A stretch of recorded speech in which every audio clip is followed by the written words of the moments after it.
नमस्कार, बहुत स्वागत है आपका न्यूज स्ट्रीट पर। आपके साथ मैं हूं सोनाली सिंह। 12 बजे की बड़ी खबर की शुरुआत सीएम भूपेश बघेल से जुड़ी हुई, जहां धुआंधार चुनाव प्रसार भूपेश बघेल करते हुए नजर आएंगे। आज से 2 दिन के बस्तर दौरे पर सीएम है।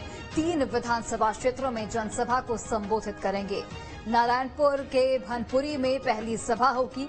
बस्तर विधानसभा के बकावंड में दूसरी सभा करेंगे। चित्रकूट में तीसरी जनसभा को मुख्यमंत्री भूपेश बघेल संबोधित करने वाले हैं। जगदलपुर में रात्रि विश्राम भी सीएम भूपेश बघेल करते हुए नजर आएंगे।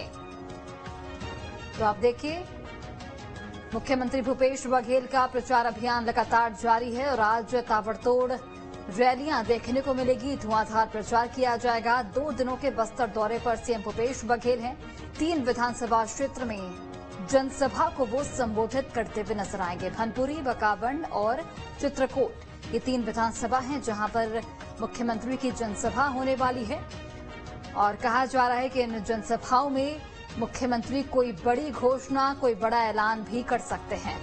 तो 2 दिनों के बस्तर दौरे पर मुख्यमंत्री शिवराज सिंह चौहान, और देखिए बस्तर पर फोकस इसलिए क्योंकि पहले चरण यानी कि 7 नवंबर को जो वोटिंग होनी है उसमें बस्तर की 12 सीटें समेत राजनांदगांव क्षेत्र लोकसभा क्षेत्र की 8 सीटें शामिल हैं और इसलिए बस्तर संभाग को साधने की कोशिश मुख्यमंत्री भूपेश बघेल करते हुए यहां पर नजर आएंगे।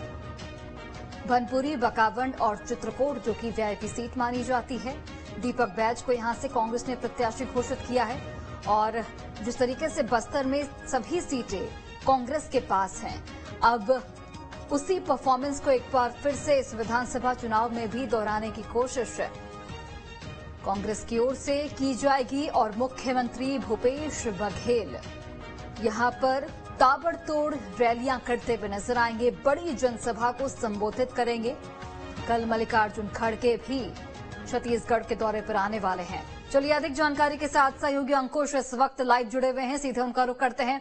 अंकुश, सीएम भूपेश बघेल का धुआंधार प्रचार देखने को मिलेगा और 2 दिनों के बस्तर दौरे पर मुख्यमंत्री, और इस दौरान तमाम समीकरणों को साधने की कोशिश की जाएगी। साथ ही ये भी कहा जा रहा है कि जिस तरीके से प्रियंका गांधी, राहुल गांधी ने बड़ी बड़ी घोषणाएं की, तो ऐसे में भूपेश बघेल भी बड़ी घोषणाएं कर सकते हैं अपने संबोधन के जरिए।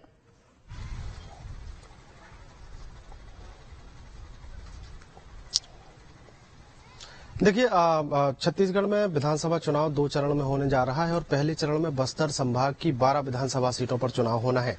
और ऐसे में अगर देखा जाए तो छत्तीसगढ़ की राजनीति में कहा जाता है कि जो सत्ता की कुर्सी है वो बस्तर के गलियारों से होकर गुजरती है।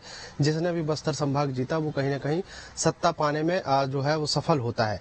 ऐसे में मुख्यमंत्री भूपेश बघेल की पुरजोर कोशिश है कि वर्तमान में जिस तरीके से बस्तर संभाग की 12 सीटें उनके कब्जे में है, यानी कांग्रेस पार्टी के कब्जे में है, तो यथावत वैसे ही 12 सीटें एक बार फिर से उनके खाते में आ जाएं और चुनाव के बाद तो बस्तर जीतने के बाद कहीं न कहीं सरकार बनाने में आसानी होगी। इसी कोशिश में मुख्यमंत्री भूपेश बघेल लगातार जुटे हुए हैं। मुख्यमंत्री भूपेश बघेल इसके पहले भी बस्तर संभाग के अलग अलग जिलों में अपनी सभाएं कर चुके हैं, रैलियां कर चुके हैं, बैठकें ले चुके हैं, राष्ट्रीय नेताओं का दौरा करवा चुके हैं। और अब की अगर बात करें तो 7 नवंबर को जो मतदान होना है उसके ठीक पहले मुख्यमंत्री भूपेश बघेल बस्तर संभाग की 3 से 4 विधानसभा सीटों पर लगातार प्रचार करने पहुंच रहे हैं। आज की अगर बात करें तो कुछ ही देर बाद तो रायपुर हेलीपैड से रवाना होंगे, जो सबसे पहले नारायणपुर पहुंचेंगे। नारायणपुर में अलग अलग जगहों पर वो रैलियां करते नजर आएंगे, सभा करते हुए नजर आएंगे। बकावंड की अगर बात करें तो वहां पर भी मुख्यमंत्री भूपेश बघेल की सभा रखी गई है। और कल की अगर दौरे की बात करें तो चित्रकूट विधानसभा, जहां से कांग्रेस पार्टी के जो प्रदेश अध्यक्ष हैं दीपक बैज, उनको टिकट दिया गया है, उनका प्रचार प्रसार करते हुए मुख्यमंत्री भूपेश बघेल नजर आएंगे। अब घोषणाओं की अगर बात करें तो लगभग जो घोषणाएं हैं कांग्रेस पार्टी की तरफ से जो की जानी थी वो राहुल गांधी और प्रियंका गांधी के द्वारा की गई हैं। अब उन घोषणाओं में कुछ इजाफा जो है वो निश्चित तौर पर हो सकता है कि मुख्यमंत्री भूपेश बघेल जब भाषण देंगे, अपना संबोधन देंगे, तो संबोधन के दौरान घोषणाओं में बढ़ोतरी कर सकते हैं। उन घोषणाओं के जरिए कहीं न कहीं पुरजोर कोशिश है कि कांग्रेस पार्टी फिर से सत्ता में आ सके। इसलिए लगातार बस्तर सहित अन्य जगहों के दौरे जो है मुख्यमंत्री भूपेश बघेल करते हुए नजर आ रहे हैं। फिलहाल 7 नवंबर को जो मतदान होना है उसके ठीक पहले मुख्यमंत्री भूपेश बघेल बस्तर संभाग की जनता को साधते नजर आएंगे। 3 से 4 विधानसभा सीटों में सभा करके अपने अपने प्रत्याशियों का प्रचार प्रसार करते हुए नजर आ रहे हैं। बिल्कुल, चलिए अंकुश, बहुत बहुत धन्यवाद तमाम जानकारी हम तक पहुंचाने के लिए।